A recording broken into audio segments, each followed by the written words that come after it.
सखूला द्यावी लागणार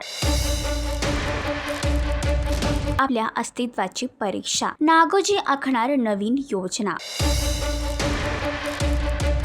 सखा माझा पांडुरंग या मालिकेच्या आगामी भागामध्ये एक नवा ट्विस्ट लवकरच प्रेक्षकांना पाहायला मिळणार आहे। एकीकडे सखू आता मोठी झाली आहे आणि ती आपल्या आहोंना आणि आपल्या कुटुंबाला भेटण्यासाठी पुन्हा आपल्या गावामध्ये येते। मात्र तिच्यासमोर आणखीन एक आव्हान उभं राहिलं आहे, ते म्हणजे नागोजी सखूच्या पुतळ्यावर लोकांकडून शेण टाकून घेत आहे। जेव्हा सखू तिथे येते तेव्हा तिच्या सासूबाई तिला विचारतात की तू कोण आहेस, आणि शेण तिच्या हातामध्ये देऊन सखूच्या पुतळ्यावर टाकायला सांगतात। तर आता सखू या गोष्टीने थोडी अस्वस्थ झाली आहे। तर सखू आपल्या कुटुंबाला आणि मुख्य म्हणजे नागोजीला आपल्या अस्तित्वाची जाणीव करून देईल का? त्याच गावामध्ये राहून सखू विठ्ठलाचा वारसा पुढे कसा नेणार हे जाणून घेण्यासाठी सखा माझा पांडुरंग ही मालिका नक्की पहा। आणि अशीच अपडेट जाणून घेण्यासाठी तुम्ही आमचं चॅनल टेलीचक्कर रिजनल याला लाईक, शेअर आणि सबस्क्राईब नक्कीच करा।